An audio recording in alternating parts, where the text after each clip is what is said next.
Stupid hippie nonsense, my brother Marcus said, and the words landed like a slap across my face, sharp and stinging in the warm dining room that smelled of turkey and my mother's famous sage stuffing. I was 28 years old, sitting at my parents' Thanksgiving table in their pristine suburban home in Westchester, and I had just made the mistake of sharing my dream with my family. The business plan had taken me 3 years to develop, countless nights of research and development, weekends spent in labs testing biodegradable compounds, meetings with patent attorneys about my proprietary formula for eco-friendly packaging that could decompose in 30 days instead of sitting in landfills for centuries. I had savings, real money set aside, $30,000 that I had scraped together from my job as an environmental consultant. I had projections showing market demand, letters of interest from potential clients, everything documented and researched because I knew they would question me. But I had hoped, desperately and foolishly, that this time might be different, that they might actually listen and see what I saw in the sustainable packaging industry, see that the world was changing and businesses were desperately seeking alternatives to petroleum-based materials. Emma, sweetheart, my mother said in that particular tone she used when she was about to deliver disappointment wrapped in false concern. Don't you think it's time you got a real job? Something stable? My father nodded, cutting into his turkey with the same decisive movements he probably used in the boardroom of his investment firm. The packaging industry is dominated by major corporations with decades of infrastructure and billions in capital. It's completely impractical for a startup, especially one focused on a niche market that may not even be profitable. My sister Jessica, 26 and already on partnership track at her law firm, didn't even try to hide her amusement, laughing openly as she reached for the cranberry sauce. Let me guess, you're going to save the world one compostable coffee cup at a time? The table erupted in polite chuckles, that particular family laugh that said they found me charming in my naivety, like a child insisting she would become an astronaut or a princess. Marcus leaned back in his chair, his expensive watch catching the light from the chandelier, everything about him screaming success in the way our family measured it with his corner office and his $150,000 salary and his luxury car parked in the driveway next to Jessica's BMW. You've always been the dreamer, Em, but at some point you need to grow up. These environmental crusades don't pay the bills. Trust me, I work in finance. I see the numbers. Green businesses fail at twice the rate of conventional ones. I sat there feeling my cheeks burn, my hands trembling slightly as I set down my fork because I suddenly couldn't eat, couldn't swallow past the lump forming in my throat. This was my family, the people who were supposed to believe in me, support me, celebrate my ambitions instead of crushing them with casual cruelty delivered between bites of mashed potatoes. I looked around the table at their faces, at the dismissal written so clearly there, and something inside me shifted. Something small but significant. A tiny crack in the foundation of need that had kept me seeking their approval for my entire 28 years. Before continuing the story, please subscribe. I need to reach 1,000 subscribers to be able to bring you stories like this every day. For you, it's just a click, but for me, it means a lot. This was not new, this dismissal that settled over me like a familiar weight I had carried for so long, I had almost stopped noticing it was there. I was 18 when I got my acceptance letter to the University of Vermont, and I had been so proud, so excited to study environmental science at a school with one of the best sustainability programs in the country. But my father had looked at the letter and said, "Just state school," with that particular inflection that made it clear I had disappointed him again, that I should have aimed for Princeton or Yale, like Marcus had done 3 years earlier. I remembered sitting at my high school graduation dinner, my honors cords draped around my neck after finishing in the top 10% of my class, and my mother had spent the entire meal talking about Marcus's latest promotion at Goldman Sachs, how he was being fast-tracked, and they were so proud, and when I tried to mention my scholarship, she had patted my hand absently and said, "That's nice, dear," before returning to Marcus's accomplishments. College had been 4 years of the same pattern repeating itself, Me calling home excited about my research into bioplastics or my internship with an environmental nonprofit, and my father asking when I would switch to something more practical like business or law, something that would actually lead to a career that mattered in his estimation of what careers should be. I graduated summa cum laude at 22, my thesis on sustainable materials winning a departmental award, and at the celebration dinner my father had asked, genuinely puzzled, when I planned to pursue something profitable. As if my degree was just a phase I would grow out of like childhood dreams of becoming a veterinarian or an artist. Jessica had become the new golden child by then, accepted to Columbia Law at 23, and suddenly, every family gathering became a showcase for her achievements, while mine were footnotes mentioned in passing, if they were mentioned at all. When I got my job as an environmental consultant at 24, making $55,000 a year, which felt like a fortune to me fresh out of college, Marcus had laughed and said he made more than that in bonuses alone. And my mother had looked concerned and asked if I was sure I could support myself on that salary in New York.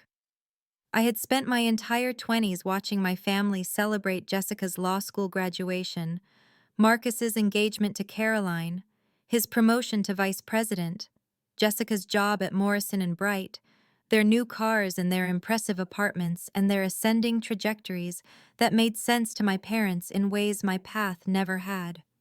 Every achievement I brought to them was weighed and found wanting, measured against some invisible standard I could never quite reach, because the standard itself kept moving, kept reshaping itself to exclude whatever I had accomplished.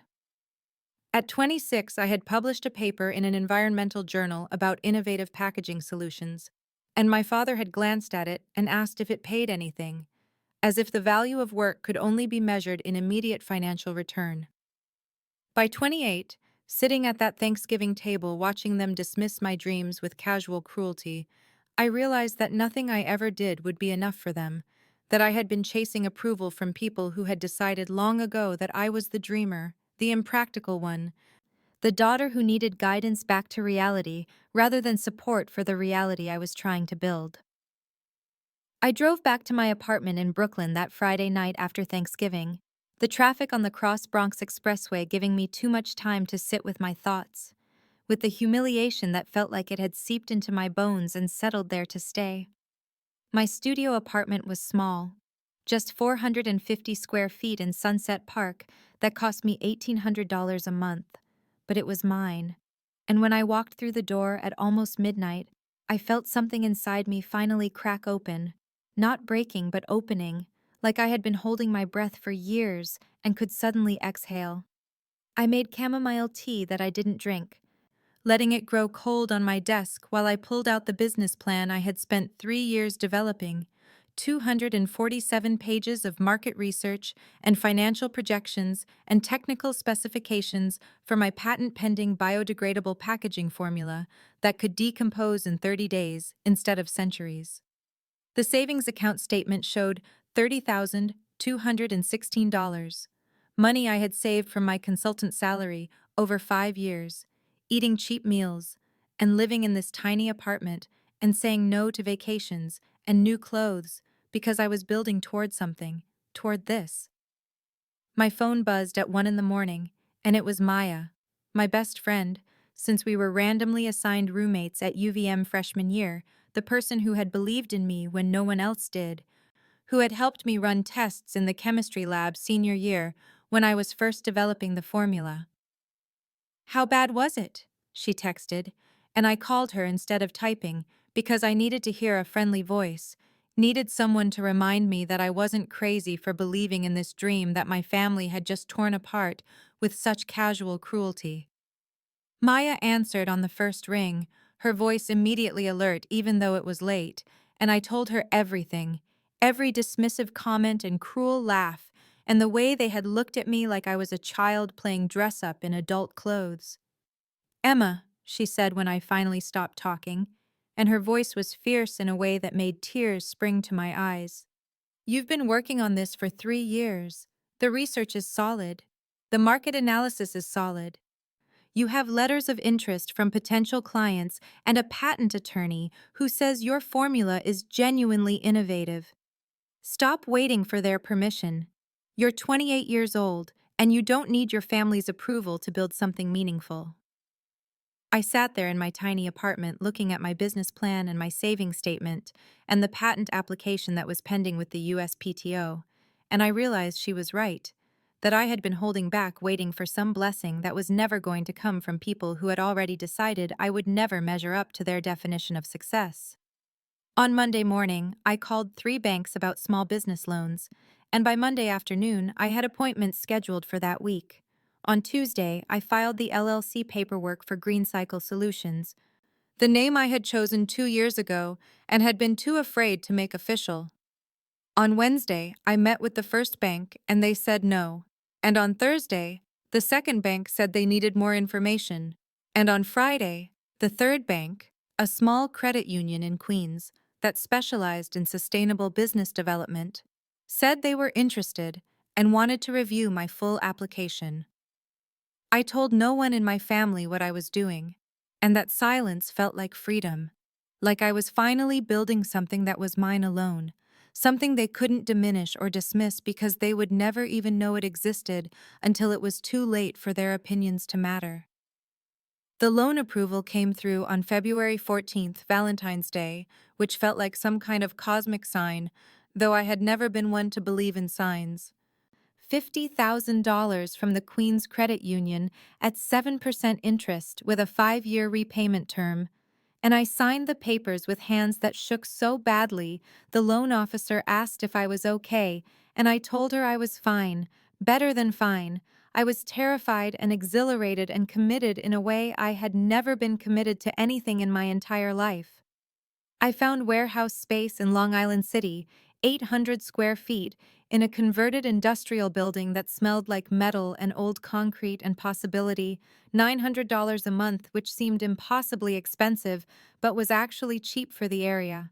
And I signed that lease on March 3rd and spent the next 2 weeks setting up equipment, buying a used commercial mixer and packaging equipment and raw materials, transforming that empty space into something that looked almost like a real manufacturing facility if you squinted and didn't look too closely at how makeshift everything was. I was still working my consulting job 40 hours a week, taking the train to Midtown every morning and sitting in meetings about environmental impact assessments and sustainability reports, and then I would leave at 5:30 and take the train to Long Island City and work in my warehouse until midnight or later, running tests on my formula and adjusting ratios and filling out supplier paperwork and building a website on Squarespace because I couldn't afford to hire a designer. Maya came by on weekends to help with marketing materials. Her background in graphic design from a minor she had taken at UVM finally being put to use as we created brochures and business cards and social media accounts. And we would work until 2 or 3 in the morning eating cold pizza and drinking too much coffee and laughing about how insane this all was, how I was betting everything on a dream my family had called stupid. Easter came in April, and I drove to Connecticut for dinner, and my mother asked how the consulting work was going, and I said fine, which was true because I was still doing it, and Marcus asked if I had thought any more about getting a real career, and I said I was happy with my path and left it at that. The secret of GreenCycle Solutions sitting in my chest like something precious and fragile that I needed to protect from their dismissal. By June, I had my first prototype samples ready. 50 units of compostable coffee cups that actually worked, that actually held liquid and actually decomposed in 30 days when I tested them, and I started reaching out to local businesses, coffee shops and cafes and small restaurants, offering free samples and explaining the environmental benefits and the cost savings over time. The first 20 places I contacted said no or never responded, and I tried not to let that discourage me, tried to remember that every successful business faced rejection at the beginning. But there were nights in July when I lay awake in my studio apartment doing math in my head, calculating how many months I could keep paying for the warehouse and the materials and the loan payments before my savings ran out. Then in August, a small coffee chain called Brooklyn Bean, with 3 locations in Park Slope, contacted me. The owner had tried my samples and loved them, and we met on a Tuesday afternoon, and she said she wanted to place an order, 5,000 units to start, and when she asked about pricing, I had done enough research to know what to charge, and we settled on a contract worth $5,000, which seemed like a fortune, like validation, like proof that maybe this crazy dream could actually work. I was working 80-hour weeks by September, getting 4 or 5 hours of sleep a night, losing weight I didn't have to lose because I kept forgetting to eat. But I had never felt more alive, more purposeful, more like I was finally building something that mattered regardless of whether my family ever understood or approved. Thanksgiving came again, 1 year after the disaster, and I went to Connecticut, and they asked the same questions about when I would get serious about my career, and I smiled and said nothing about the business that was slowly, painfully, beautifully coming to life in that warehouse in Long Island City, and when I drove home that night, I felt not hurt but distant, like I was watching them from very far away, like we were living in completely different worlds, and maybe we always had been. Month 14 of running GreenCycle Solutions arrived in January, with snow covering Long Island City, and me finally cracking the formula that had been eluding me for months. The precise ratio of cornstarch to bamboo fiber to proprietary binding agent that made packaging strong enough for commercial use while still decomposing in exactly 30 days when exposed to standard composting conditions.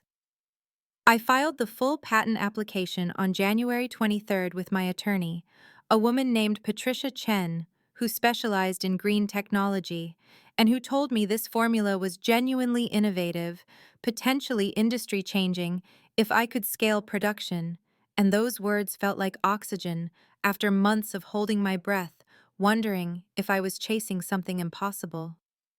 The Sustainable Packaging Expo happened in March at the Javits Center, and I paid $800 I barely had for a small booth in the back corner, and I spent 3 days standing there in my best business suit, talking to anyone who would listen about compostable packaging that actually worked, handing out samples and brochures while most people walked past without stopping.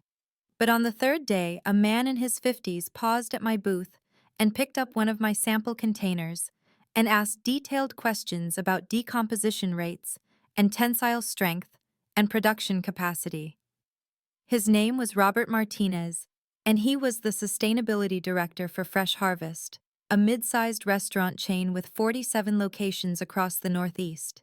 And they were actively looking to transition away from traditional plastic packaging. And would I be willing to come to their headquarters in Stamford to give a full presentation to their executive team? The meeting happened 2 weeks later on a Tuesday morning, and I was so terrified driving to Connecticut that I had to pull over twice because my hands were shaking too badly to hold the steering wheel steady, but I had prepared for this, had run through my presentation hundreds of times with Maya, had anticipated every possible question. And when I walked into that conference room with my samples and my projections and my passion for what I had built, something shifted inside me and I stopped being afraid and started being certain. I talked for 45 minutes about environmental impact and cost analysis and production scalability, and they asked questions, and I answered them. And at the end, Robert Martinez looked at his team and then back at me and said they wanted to place an order for a trial run. And when he said the number was $200,000 worth of packaging over 6 months, I felt something like electricity shoot through my entire body, like every cell was suddenly awake and vibrating. I signed the contract on April 8th, and I sat in my car in their parking lot afterward and cried for 20 minutes, not sad crying but overwhelmed crying, the kind that comes when you realize something you dreamed about is actually becoming real. I hired my first 2 employees in May, a production assistant named Carlos and a part-time bookkeeper named Jennifer, and I gave notice at my consulting job on June 1st. My boss surprised because he thought I was doing well there, having no idea that I had been building an entire other life in the hours he never saw. Easter came and went, and I sat at my family's table, and my mother asked how the consulting work was going, and I said I had actually moved on to other opportunities and left it at that. And they barely followed up, barely seemed interested in what those opportunities might be, and I felt nothing about their disinterest anymore, just a distant recognition that we had never actually known each other at all. Year 2 of GreenCycle Solutions began in July, and the fresh harvest contract became exactly what Robert Martinez had promised it would be: a doorway into an entire network of businesses looking for sustainable packaging solutions. Because Fresh Harvest was so satisfied with our products that they referred us to two other restaurant chains and a catering company, and by September, I had signed contracts totaling $400,000 in new business, and I realized the warehouse in Long Island City was no longer big enough for the production volume we needed. I found a facility in Brooklyn near the Navy Yard, 4,000 square feet with loading docks and proper ventilation and room to expand. The rent was $3,500 a month, which terrified me until I looked at our revenue projections and realized we could afford it. We could actually afford it. And I signed the lease on October 15th, and we moved everything over a long weekend with Carlos and Jennifer and 6 new employees I had hired throughout the summer: production specialists and a sales associate and an operations coordinator. And suddenly I was managing a real team and learning how to delegate and discovering I was actually good at leadership in a way I had never had the chance to be good at anything before. The first full fiscal year ended in June, and when Jennifer showed me the revenue numbers, I had to ask her to double-check them because they showed $1.2 million in total sales, and even after paying all our expenses and loans and salaries, we had netted $240,000 in profit, and I paid myself a salary of $180,000, which was more money than I had ever imagined making, and more than Marcus made at his finance job. Though I told myself I was not keeping score, even as some part of me absolutely was keeping score. In August, a trade publication called Sustainable Business Quarterly reached out asking to interview me for a feature on emerging green entrepreneurs. And I did the interview over the phone, talking about my vision for replacing single-use plastics and my proprietary composting formula. And the article ran in their September issue with a photo of me in the warehouse and a headline that read, "From Startup to Scale: How One Woman is Revolutionizing Packaging." And I ordered 5 copies and put one in my apartment and gave one to Maya and kept the others in my office. But I did not send one to my parents, because what would be the point? The 4th of July barbecue at my parents' house came in the middle of all this growth, and Marcus was there with his wife Lauren, talking loudly about how his salary had just hit $150,000 and how they were looking at houses in Westchester. And Jessica was there with news that she was on partnership track at her firm, which could mean making $300,000 within 5 years. And my parents were so proud, kept toasting their successful children. And when my father finally turned to me and asked how the environmental work was going, I said it was going well, and he nodded and immediately turned back to Marcus. And I stood there holding my beer and watching my family celebrate achievements that were smaller than mine, and feeling nothing but a vast quiet distance, like I was watching actors perform a play I was no longer part of. Year 3 of GreenCycle Solutions began in September, and the world suddenly became larger and more complicated in ways I had not anticipated. Because in October, a sustainability coordinator named Allison Wu from Whole Foods Market reached out through our website contact form asking if we could handle packaging production at a national scale. And when I called her back, my hands were shaking so badly I had to dial 3 times before getting the number right. And she explained that Whole Foods was launching a comprehensive sustainability initiative across all their locations, and they were looking for suppliers who could provide compostable packaging for their prepared food sections and their delis and their bakeries. And would we be interested in discussing a potential partnership? The negotiations stretched from October through February, months of conference calls and sample testing and capacity assessments and price negotiations, and I hired a lawyer who specialized in corporate contracts and an operations manager named Tom Bradshaw, who had experience scaling manufacturing because I knew I could not do this alone anymore. I needed people who understood systems and logistics at a level I was still learning. and Tom walked through our facility in Brooklyn and told me we would need to triple our production capacity and expand to at least 35 employees to handle a contract of this magnitude. And the risk terrified me, but the opportunity was everything I had been building toward. The contract was signed on March 3rd for $5 million worth of packaging over 2 years with options to extend, and I sat in the conference room at Whole Foods headquarters in Austin after signing and excused myself to the bathroom, where I stood in a stall trying to breathe normally, because $5 million was not a number I had ever written down, even in my most optimistic projections, was not a sum I had let myself imagine, because imagining it and failing would have been unbearable. We hired 23 new employees between March and June, and our revenue for the fiscal year hit $4 million, and I was managing departments now instead of people, talking to Tom about production schedules, and to Jennifer, who had become our full financial controller, about cash flow, and to our new sales director, Marcus Chen, about client acquisition. And some days, I barely recognized the business I had started in a small warehouse with just Carlos and me mixing formulas and packing boxes. Forbes reached out in July, and at first I thought it was spam because why would Forbes contact me? But the email was real, and they wanted to interview me for their 30 under 30 list in the social entrepreneurship category. And I did a phone interview where I talked about starting GreenCycle with $30,000 in savings and a dream of replacing single-use plastics. And when the list came out in September with my photo and a paragraph about my company, I stared at it on my laptop screen for 20 minutes, trying to reconcile the successful entrepreneur they described with the woman my family had dismissed as impractical and naive. Maya threw a celebration at her apartment with champagne and Thai food, and she invited 20 people who had supported me along the way. And that was the night I met Daniel, who was Maya's boyfriend's college roommate and who worked as a civil engineer and who listened to me talk about compostable packaging for 45 minutes without his eyes glazing over, and who asked questions that showed he was actually interested. And when he asked for my number at the end of the night, I gave it to him and felt something like hope that had nothing to do with business for the first time in years. I did not tell my family about Forbes or Whole Foods or the $4 million in revenue because I had stopped telling them about my life somewhere along the way, had stopped offering up pieces of myself for them to ignore or diminish.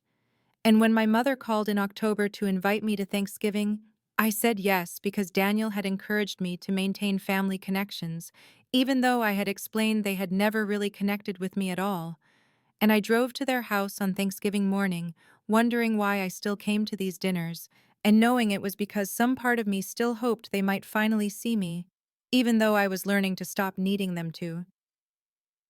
The email arrived on a Tuesday morning in January, 4 months after the Forbes article had run, and while I was in a meeting with Tom about expanding our Brooklyn facility to accommodate the Whole Foods production schedule, and when I glanced at my phone during a break, I saw a message from an address I did not recognize with a subject line that read, "Acquisition Interest, GreenCycle Solutions." And my first thought was that it was spam, except that the sender was Patricia Hensley, Vice President of Strategic Acquisitions at CoreTech Industries, which was a Fortune 500 company I knew primarily made industrial materials and chemical products, but had recently been acquiring sustainable technology companies as part of a corporate restructuring. The email was brief and professional, stating that CoreTech had been following GreenCycle's growth and was impressed by our proprietary composting technology and our client base and our position in the emerging sustainable packaging market. And would I be available for a confidential conversation about a potential partnership or acquisition? And I read it 3 times before showing it to Tom, who went very still and said, "Emma, you need to call your lawyer right now." And I did. I called Richard Brennan, who had handled our corporate contracts, and I forwarded him the email, and he called me back within an hour, saying that acquisition interest from a Fortune 500 company was serious, and I should absolutely take the meeting, but I should not go alone, and I should not discuss numbers without legal representation. The first meeting happened 2 weeks later at a conference room in Midtown Manhattan, and Patricia Hensley was there with 2 other executives, and they spent 90 minutes asking detailed questions about our production capacity and our patent status and our revenue projections and our client retention rates. And I answered everything as honestly as I could, while Richard sat beside me taking notes and occasionally interjecting questions about Cortex intentions. And at the end of the meeting, Patricia said they were interested in acquiring both the patent for our composting formula and the entire GreenCycle operation, and they would send over a preliminary offer within a week. The offer came via email on a Friday afternoon, and the number at the top of the document was $8 million for full acquisition with a 2-year employment contract for me as a consultant. And I stared at that number until the words stopped meaning anything, until 8 million became just shapes on a screen. And I called Richard, and I called Tom, and I called Maya, and then I called Daniel. And my voice shook when I told him, and he said, "Emma, oh my God, Emma." And I realized I was crying. Richard told me the offer was fair, but probably low given our growth trajectory and the value of the patent. And he suggested countering at 12 million with stipulations that I would stay on as VP of Sustainable Innovation with full authority over the GreenCycle subsidiary, and my entire team would be retained, and our Brooklyn facility would remain operational. And I lay awake that entire weekend thinking about what it would mean to sell the company I had built from nothing, and whether I was ready to let it go, and whether 8 million or 12 million or any amount of money could represent the value of something I had created when no one believed I could. We countered at 12 million on Monday, and they came back at 9.5 million on Wednesday, and we went back and forth for 3 weeks, negotiating not just price but terms and control, and what would happen to my employees, and whether I would have genuine authority or just a figurehead title. And finally, on February 28th, we settled at $10.5 million with me as VP of Sustainable Innovation, reporting directly to the Chief Operations Officer, retaining my entire team and facility as a subsidiary with significant autonomy and decision-making power, plus stock options and a 5-year contract and a retention bonus structure that could add another million over time. I signed the papers on March 15th in a conference room in Cortex headquarters in Stamford, Connecticut, with Richard beside me and Patricia across the table. And when I walked out of that building, I was 31 years old and worth $10.7 million before taxes and after taxes, and paying back the remaining business loans and compensating the small investors who had believed in me early on. I would have approximately $7.2 million in liquid assets, plus my salary of $250,000 and the stock options. And I sat in my car in the parking garage for 20 minutes with my hands on the steering wheel, trying to understand that my life had just changed in ways I could not yet comprehend. That I was suddenly wealthy in a way my family had always valued but had never believed I could achieve. And I felt not triumph, but a strange quiet sadness, because the person I most wanted to tell was the version of myself who had sat in that small apartment 4 years ago, wondering if she was brave enough to try. I did not announce the acquisition to anyone beyond my immediate circle, because there seemed something almost vulgar about broadcasting sudden wealth. And besides, I had learned years ago that my family's interest in my life was conditional, and I no longer needed their validation or attention. So in the months following the sale, I made changes to my life that were meaningful but not ostentatious. Buying a 3-bedroom craftsman house in Park Slope that had good light and a small backyard and cost $850,000, which was expensive but not a mansion. And I furnished it slowly with pieces I actually liked instead of the thrift store collection I had assembled in my apartment. And I bought a Volvo SUV that was safe and reliable and nice, but not the kind of car that screamed money. And I met with a financial advisor named Susan Chen, who helped me invest the majority of the money in diversified portfolios and retirement accounts and municipal bonds. And I set up a trust and made charitable contributions to environmental nonprofits and paid off Maya's student loans as a surprise that made her cry. And my day-to-day life looked comfortable and successful, but not dramatically transformed. Because the truth was, I still went to work every morning at the Brooklyn facility and still met with my team about production schedules and still cared deeply about whether our packaging was actually making a difference in reducing plastic waste. My family noticed that I seemed more settled when I saw them at my cousin's wedding in July. My mother commenting that I looked well and asking if environmental consulting was finally paying decently, and I just smiled and said I was doing fine and did not elaborate. And my father mentioned he had seen GreenCycle packaging at Whole Foods, and did I know anything about that company? And I said yes, I was familiar with their work and changed the subject. And the conversation moved on because they were not really interested in the details of my life.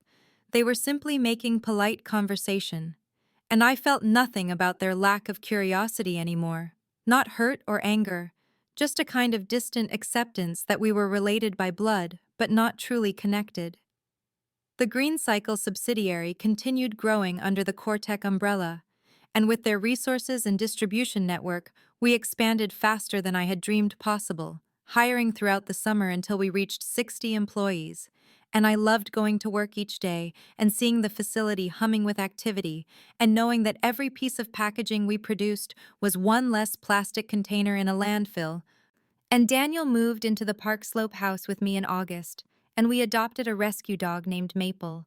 And on weekends, we cooked dinner together and went to farmers markets and lived a life that felt genuinely mine. And when my mother called in October to invite me to Thanksgiving dinner, I hesitated before saying yes, because part of me wanted to simply stop attending these family gatherings that had never brought me anything but pain. But Daniel encouraged me to maintain the connection, and I respected his opinion, even though he had not experienced the years of dismissal that made every family dinner feel like walking into a room where I was tolerated but not welcomed. And as November arrived and Thanksgiving approached, I did not expect anything different from the usual polite distance and subtle dismissals. Did not imagine that this dinner would be the one where everything I had built in silence would finally become impossible to hide. Maya called me on the Tuesday before Thanksgiving while I was reviewing production reports in my office at the Brooklyn facility, and when I answered, she said, "Emma, I need to tell you something, but I don't want you to feel like I'm gossiping," which immediately told me she had information I probably needed to hear, and after I assured her I wanted to know whatever it was, she hesitated before saying, "I ran into Bethany at that new coffee place in Williamsburg yesterday. You remember Bethany, Marcus's wife. And we got to talking, and she mentioned that Marcus lost his job back in September." And I went very still in my chair, because I had seen Marcus just 6 weeks ago at my cousin's baby shower, and he had said nothing about being unemployed, had in fact made some comment about how busy work was keeping him. And Maya continued, "Bethany seemed really stressed. She said they're burning through savings, and Marcus has been applying everywhere, but the finance sector is brutal right now and he's not getting callbacks." And I felt something twist in my chest that was not satisfaction or vindication, but rather a sad recognition that the golden child had fallen and no one had thought to tell me. And then Maya added almost apologetically, "And Jessica, I heard through someone at the yoga studio who knows someone at her firm. Apparently, the whole partnership dissolved in August over some kind of internal dispute, and all the associates are scrambling for new positions. I guess she's been interviewing, but nothing's landed yet."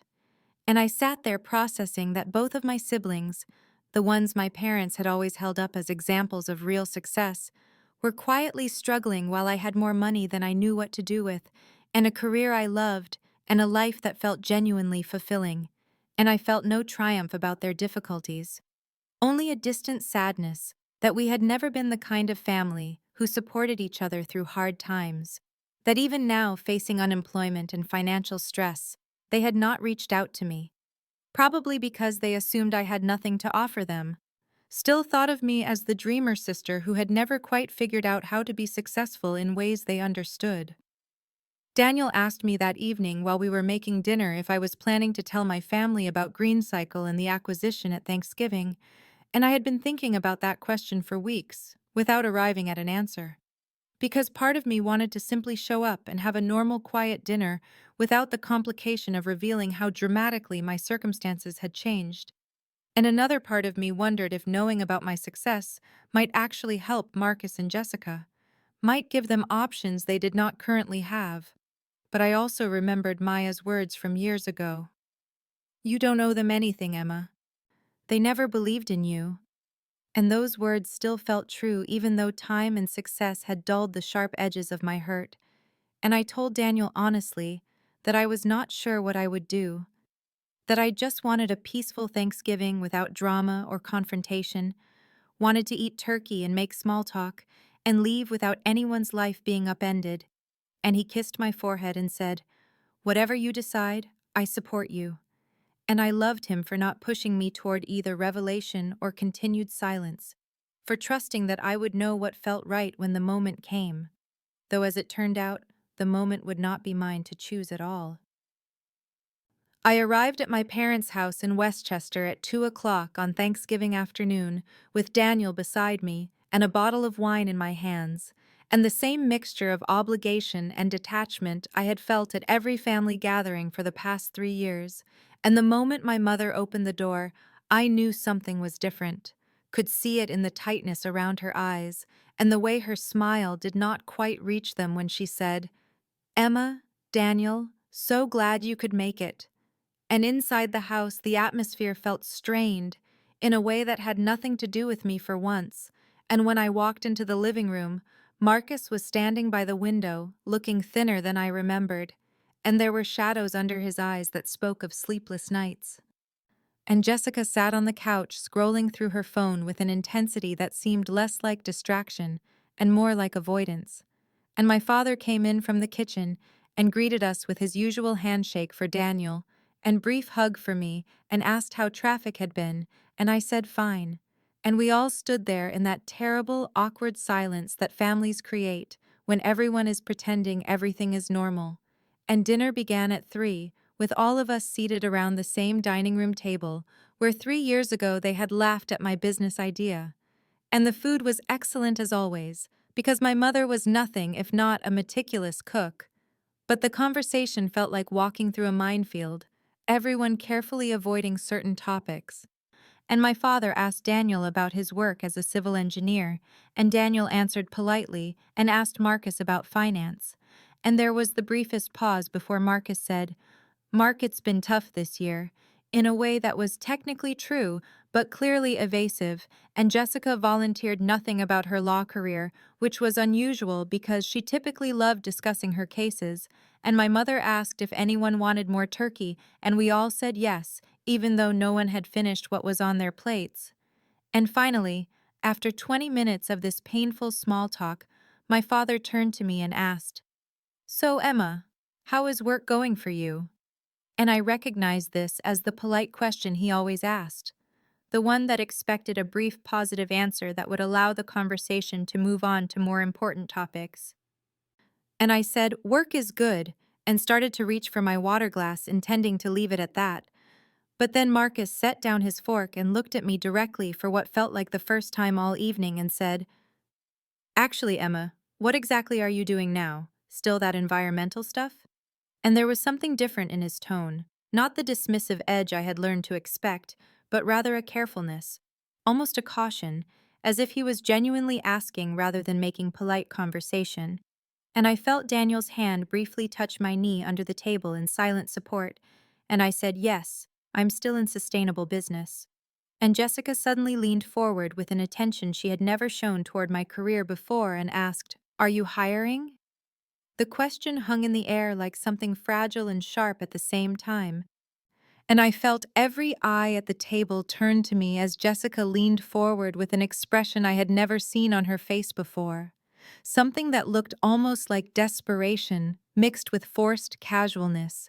And I realized I did not understand what was happening, did not grasp why she would ask me about hiring, when as far as she knew I was still doing some kind of freelance environmental consulting work that had never warranted their attention.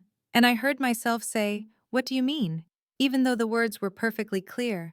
And Jessica glanced at Marcus before answering, "I'm looking for in-house counsel positions, preferably with companies focused on sustainability.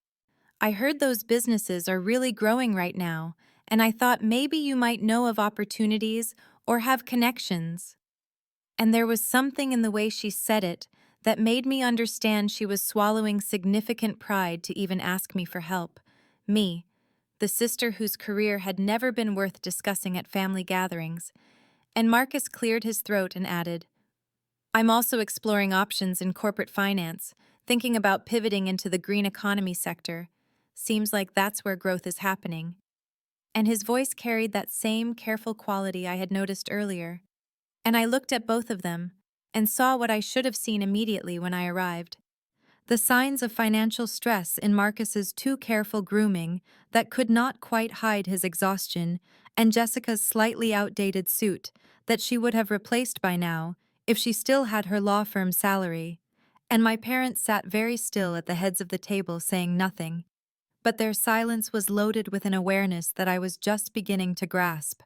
And I understood in that moment that they all knew about Marcus and Jessica's employment situations, had probably been worrying about it for weeks or months, and yet no one had thought to tell me because I was still just Emma who worked in some vague environmental field and could not possibly help with anything that mattered.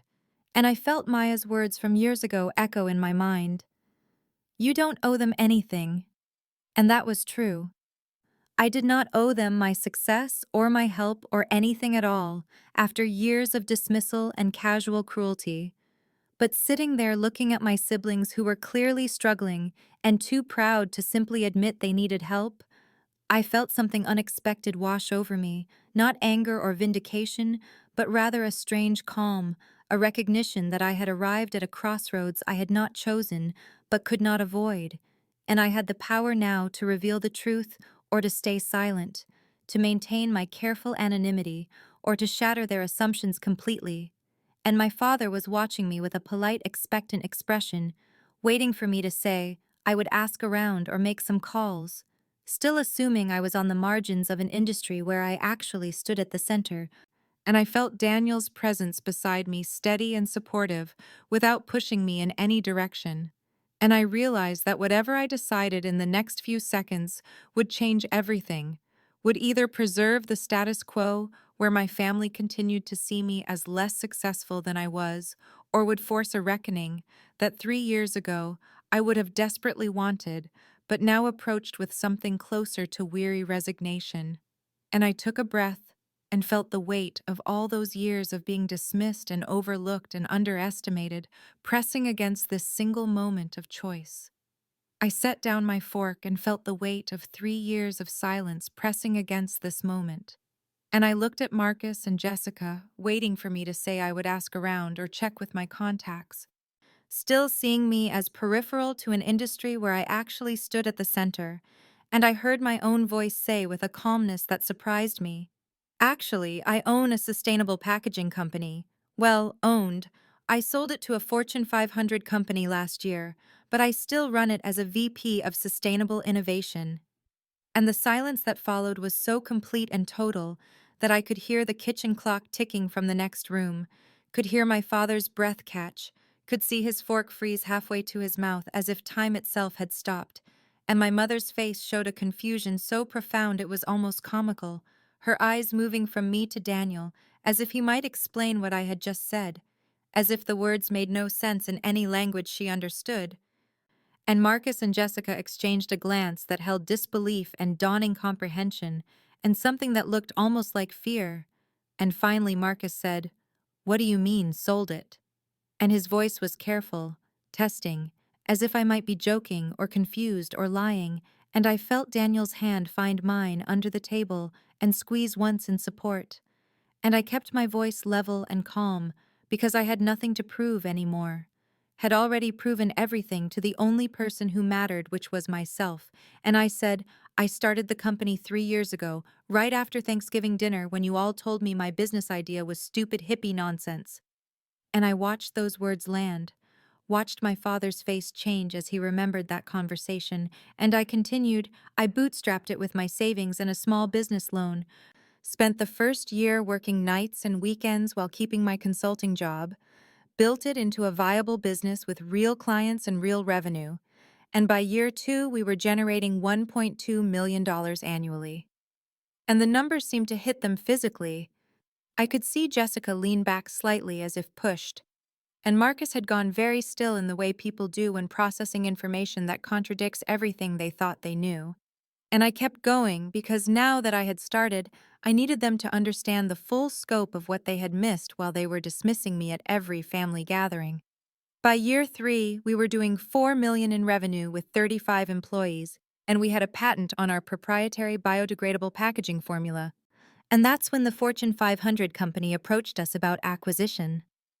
And my mother made a small sound that might have been a gasp or a whimper, and my father was staring at me as if I were a stranger who had walked into his house and sat down at his table. And I delivered the final piece of information that I knew would shatter every assumption they had ever made about my life. We sold for $10.5 million. I stayed on as VP to continue running operations, and the company is now a subsidiary that employs 60 people under my leadership. And in the silence that followed, I could see them all trying to reconcile this information with the Emma they thought they knew. The dreamer daughter who never quite succeeded, the environmental consultant doing vague freelance work that never warranted discussion at family dinners, and I watched as their entire understanding of me and my place in the family and in the world collapsed and reformed into something they had never imagined possible. My father was the first to speak after what felt like minutes, but was probably only seconds. And his voice carried a skepticism that bordered on denial when he said, "Emma, that's quite a claim.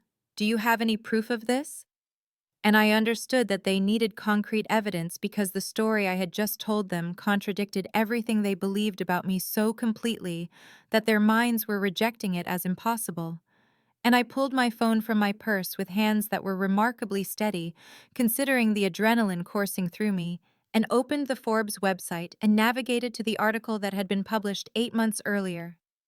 The one with my photograph and the headline, 30 Under 30, How Emma Chen Built a Multi-Million-Dollar Packaging Empire on Sustainability.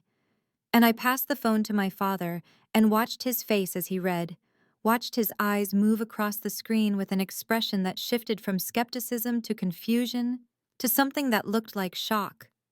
And then he passed the phone to my mother without saying anything, and she took it with trembling hands, and I saw her lips move slightly as she read, and then she whispered, "That's you. That's your picture."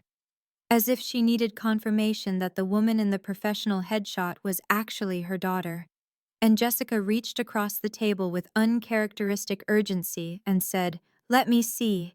And my mother handed her the phone, and Jessica read with Marcus leaning over her shoulder, both of them silent and intent, and I sat there watching them process information that was reshaping their understanding of the past 3 years. And finally I said, "The company employs 60 people now under the parent corporation. We've expanded into 3 product lines beyond the original packaging design." And I took my phone back and pulled up the GreenCycle Solutions website that my marketing team had designed and that had won awards for its clean aesthetic and clear communication of our environmental mission. And I turned the phone around so they could all see, and my father's face changed again as he recognized the logo, and he said slowly, "I've seen this. I've seen your packaging at Whole Foods and at that new restaurant downtown." And the realization that my work had been literally in his hands without him knowing I had created it seemed to hit him with particular force. And Marcus was staring at the website with an expression I could not quite read, and Jessica was scrolling through the About Us page, where my bio described my role as founder and VP of Sustainable Innovation, and my mother was crying now, actual tears running down her face, though I could not tell if they were tears of pride or regret or simply overwhelm. And Jessica looked up from the phone and said, "It says here you're worth $10 million. And her voice held a question like she still could not quite believe it. And I felt compelled to be precise even in this moment because I had not built my business on exaggeration or deception, and I would not start now. So I said, "After taxes and paying back investors and covering business loans and legal fees, about 7 million liquid, plus my annual salary, which is 220,000 in stock options in the parent company that vest over 4 years." And I watched those numbers land like physical blows, saw Marcus close his eyes briefly, and Jessica set the phone down very carefully, as if it might break. and the room felt like it was spinning for them while I sat at the center perfectly still. And my father said, "I don't understand. When did this happen? How did we not know?" And I heard Daniel shift slightly beside me in a gesture of support. And I said quietly, "It happened over 3 years, while you were all too busy dismissing me to ask what I was actually doing with my life. It happened while Marcus was bragging about his finance salary that I was secretly exceeding. It happened while Jessica was announcing her partnership track at a firm I could have bought outright. It happened while you all decided I wasn't worth your attention or your respect or even your basic curiosity about what I spent my 80-hour work weeks building." And the words came out calm and factual rather than angry, and somehow that made them land with even more devastating clarity. Marcus cleared his throat, and the sound seemed unnaturally loud in the stunned silence of the dining room. And he leaned forward with his hands flat on the table, as if bracing himself, and said carefully, "When you say you're hiring, Emma, are those positions still open?" And I felt a surge of something that was equal parts power and profound weariness, because here it was, the moment I had not known I was waiting for. My successful siblings who had spent 3 years barely acknowledging my existence, now asking me for jobs. And I met his eyes steadily and said, "We have openings, yes, a corporate finance manager position and an in-house counsel position. Both have been posted publicly on our website for 3 weeks now." And I let that land, let them understand that these jobs had been available and they could have applied like any other candidate if they had bothered to know what I was doing with my life. And Jessica's face flushed slightly as she processed the implication, and she said weakly, "I didn't know you had a company. We didn't know." And her voice carried a plea for understanding that I found I had very little sympathy for, and I heard my own voice respond with a clarity that surprised me. "You never asked. For 3 years, you never once asked what I was actually doing. At every family gathering, you talked about your cases and your deals and your promotions, and when anyone bothered to acknowledge me at all, it was to ask when I would get serious about my career." And my mother made a small defensive sound and said, "But you always said you were doing consulting. You said environmental consulting." And I felt Daniel's hand find mine again under the table, and I drew strength from that touch and said, "No. I said I work in sustainable business. You assumed I meant consulting because that fit your narrative of me as someone not quite making it, someone doing freelance work that wasn't worth discussing at length." And my father shifted uncomfortably in his chair, and I could see him mentally reviewing past conversations, trying to remember exactly what I had said versus what they had assumed. And Marcus ran his hand through his hair in a gesture of frustration or regret and said, "We should have asked. We should have paid attention." And it was perhaps the most honest thing he had said to me in years. But it felt insufficient against the weight of their years of dismissal. And Jessica was staring at her plate now, and I could see her lawyer's mind working through the implications. Understanding that she had been so focused on her partnership track that she had completely missed her sister building something more substantial than anything she had achieved. And I felt compelled to be completely clear about what would happen next, because I would not have them thinking I would give them special treatment, or that our family relationship entitled them to anything they had not earned. So I said, "If you want to apply for the positions, you can do so through our website like any other applicant. Our HR director reviews all applications with the relevant department heads. I recuse myself from any hiring decisions involving family members." And I watched those words reshape their understanding of what kind of employer I was, what kind of leader I had become, and Marcus nodded slowly and said, "That's fair. That's more than fair." And Jessica asked quietly, "Would we even be considered given everything?" And I understood she was asking if I would blackball them out of spite or revenge, and I said, "I told you, I don't interfere. If you're qualified and you interview well, and the department heads think you're a good fit for the team and the culture, then you'll be considered on your merits like anyone else."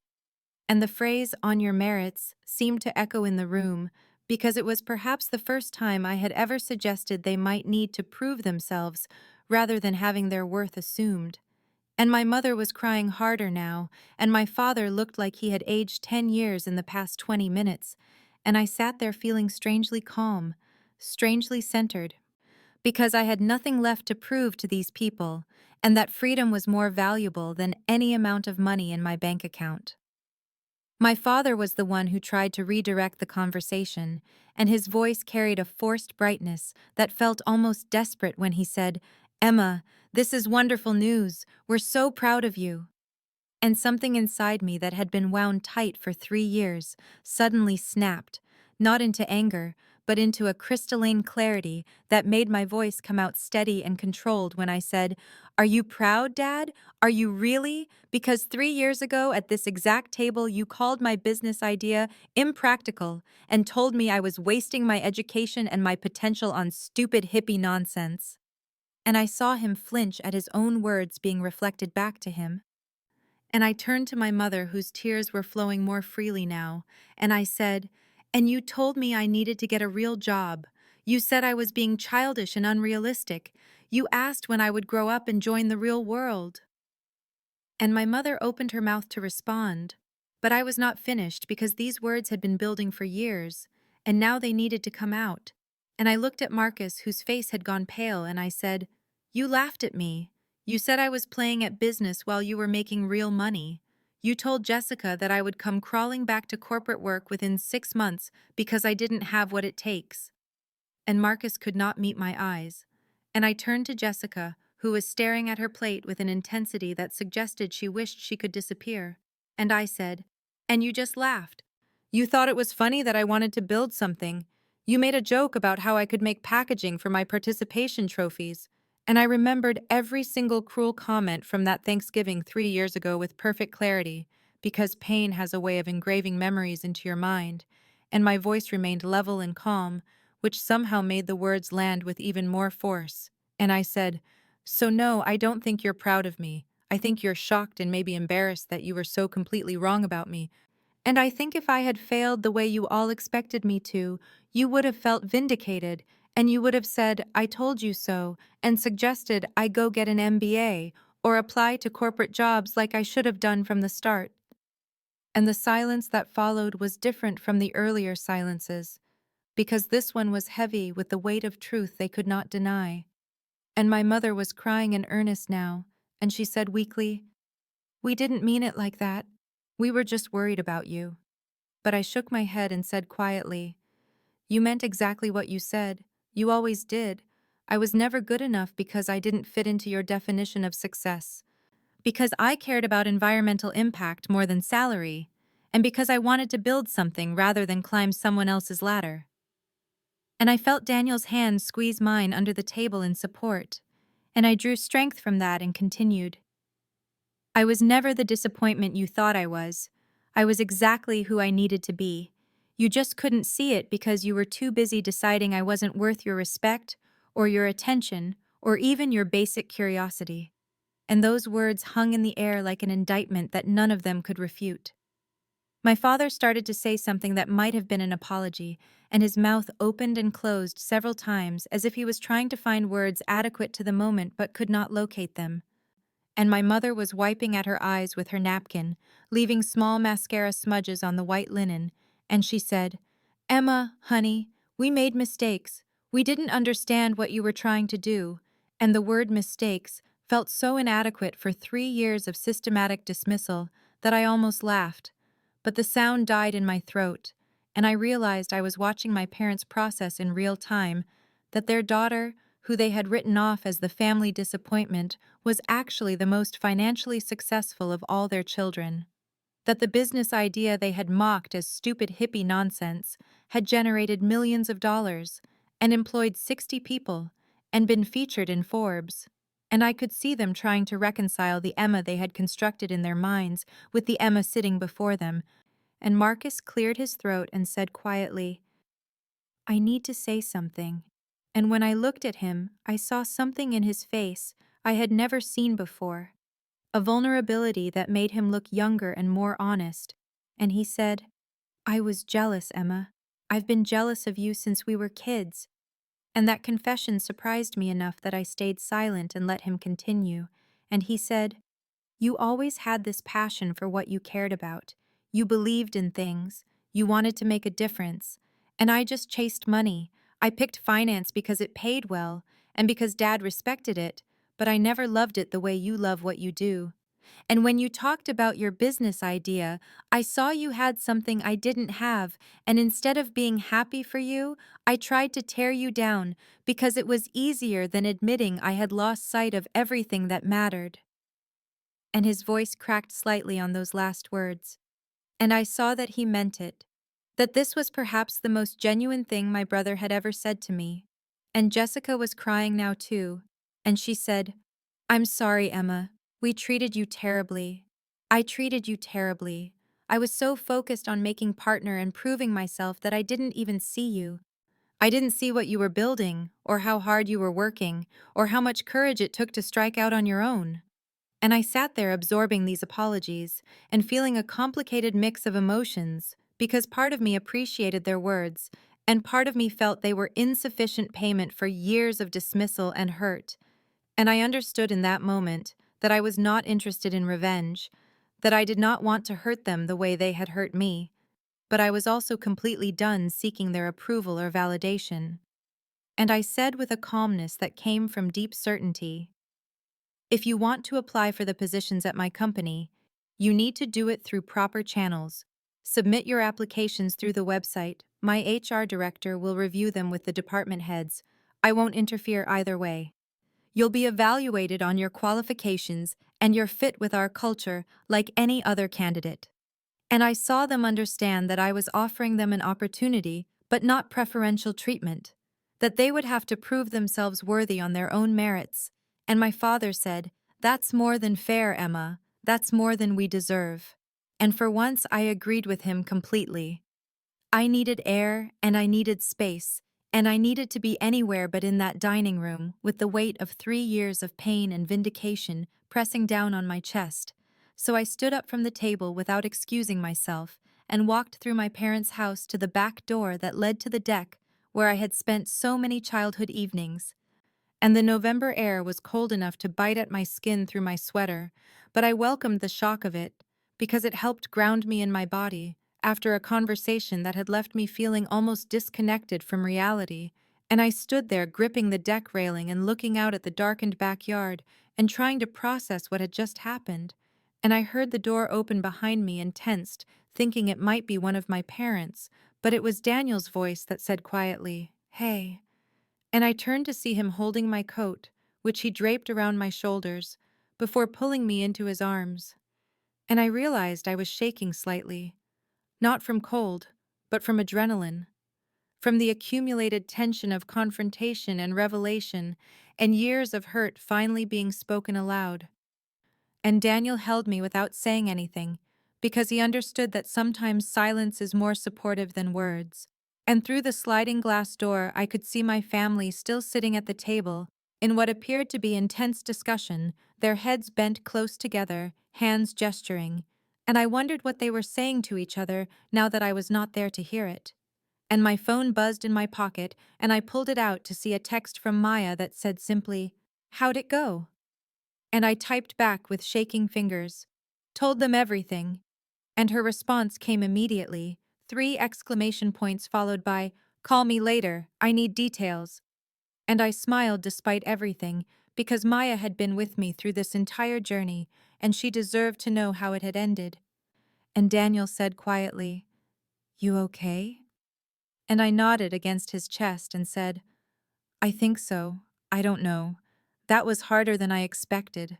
And he kissed the top of my head and said, "You were amazing in there. You said everything that needed to be said." And I appreciated his support, but I was not sure I felt amazing. I mostly felt exhausted and raw and uncertain about what came next. And then I heard the door open again, and I turned to see my mother stepping onto the deck, and she looked smaller somehow than she had at dinner, diminished, and she said hesitantly, "Emma, can we talk?" And I looked at Daniel, who squeezed my hand and said, "I'll be inside," and gave me a look that conveyed both support and the promise that he would rescue me if I needed it. And then it was just my mother and me on the deck in the cold November darkness. And she came to stand beside me at the railing, but not too close, respecting a boundary that had not existed an hour ago, and she said, "I need to apologize to you properly, not in there with everyone watching, just you and me." And I stayed silent and let her continue, and she said, "Your father and I spent your whole life pushing you toward what we thought success looked like. We had this narrow definition based on our own experience and our own fears, and we couldn't see that you were finding your own path, that you were building something real and meaningful and successful on your own terms." And her voice cracked slightly and she said, "We failed you, Emma. As parents, we failed you. And I don't know if you can forgive us, but I need you to know that I see it now. I see what we did, and I am so deeply sorry." And this apology felt different from the one at the table. It felt more genuine and less performative, and I turned to look at her and saw that she was crying again, but quietly this time. And I said the truth, which was, "I don't know if I can forgive you yet. This is 3 years of hurt, and honestly, it's more like 10 years, or maybe my whole life, but I appreciate you saying it." And she nodded and wiped at her eyes and said, "Can we try to rebuild something? Can we start over in some way?" And I thought about that question and what it would mean, and I said carefully, "Maybe, but it has to be different. I'm not looking for your approval anymore. I don't need you to validate my choices. I need you to respect me as an adult who makes her own decisions and lives her own life." And my mother said, "I can do that. We can do that. I want to do that." And I said, "Then maybe we can try." 2 weeks after that Thanksgiving dinner, I received an email notification from my HR system indicating that 2 new applications had been submitted for open positions at GreenCycle Solutions. And when I opened the system, I saw Marcus's name attached to the corporate finance manager application and Jessica's name attached to the in-house counsel position. And seeing their names there in the formal context of job applications rather than family relations felt surreal and significant.